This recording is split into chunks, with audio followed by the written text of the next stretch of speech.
জয়গুরু। একদিন একজন শ্রী শ্রী ঠাকুরের কাছে প্রশ্ন করছেন, মানুষের সব প্রয়োজন সুষ্ঠুভাবে মেটে কী করে? শ্রী শ্রী ঠাকুর বলছেন, ব্যাপারটা এই, মানুষ চায় ধর্ম, অর্থাৎ বাঁচা বাড়া। মানুষ শুধু বেঁচে থেকেই খুশি নয়, সে চায় বৃদ্ধির পথে চলতে। জীবন চলনা বিক্ষিপ্ত হলে মানুষের বাঁচা ও বৃদ্ধি পাওয়া দুই বিচূর্ণ হতে বসে। সেটা এড়াতে গেলে চাই সুকেন্দ্রিক হওয়া। তার জন্য দরকার একটি মানুষের শরণাপন্ন হওয়া, যার মধ্যে কিনা বাঁচা বাড়া মূর্ত। ব্রহ্মবিদ ছাড়া ব্রহ্মপ্রাপ্তি অসম্ভব। ব্রহ্ম হলেন সর্বতোমুখী বৃদ্ধির প্রতীক। ব্রহ্মবিদের অনুসরণে আসে ব্রহ্মজ্ঞান, অর্থাৎ বৃদ্ধির জ্ঞান। এই জন্য প্রথমে তার কাছে দীক্ষা নিতে হয়। দীক্ষা নিয়ে তাকে অনুসরণ ও পরিপূরণ করে চলতে হয়।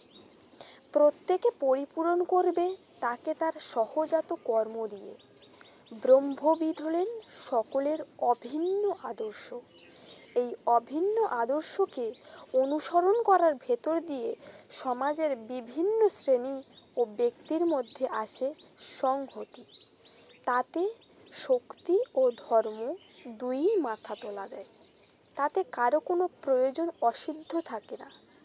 আমরা বলি সত্তা সচ্চিদানন্দ স্বরূপ। সৎ মানে অস্তিত্ব, চিৎ মানে সাড়া, আনন্দ মানে বাড়া। এই সত্তার চিরন্তন স্বরূপ। প্রত্যেকেই তার মতো করে সচ্চিদানন্দ ঘন বিগ্রহ। সমগ্র সৃষ্টির মধ্যে সৎ, চিৎ, আনন্দ এই তিনটি উপাদান রকমারিভাবে অনুসৃত আছে। তার মধ্যে আবার আছে আত্মরক্ষা, আত্মপোষণ ও আত্মবিস্তারের আকুতি। একটা পিঁপড়ের মধ্যে পর্যন্ত এটা আছে।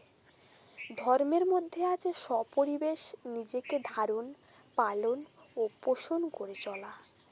আদর্শ অনুসরণের ভেতর দিয়ে ধর্মকে যারা উপলব্ধি করে তারা হলো সমাজের শিক্ষক। তাদের কাজ হলো আদর্শকে সঞ্চারিত করা। এই কাজটি বাদ পড়লে সমাজে বিশৃঙ্খলা ও বিপর্যয় আসতে বাধ্য। তাই আমি এত করে যাজনের কথা বলি, দীক্ষাদানের কথা বলি। তাতে সবগুলি সম্প্রদায়, সবগুলি ব্যক্তি পরস্পর স্বার্থান্বিত হয়ে উঠবে। জয় গুরু।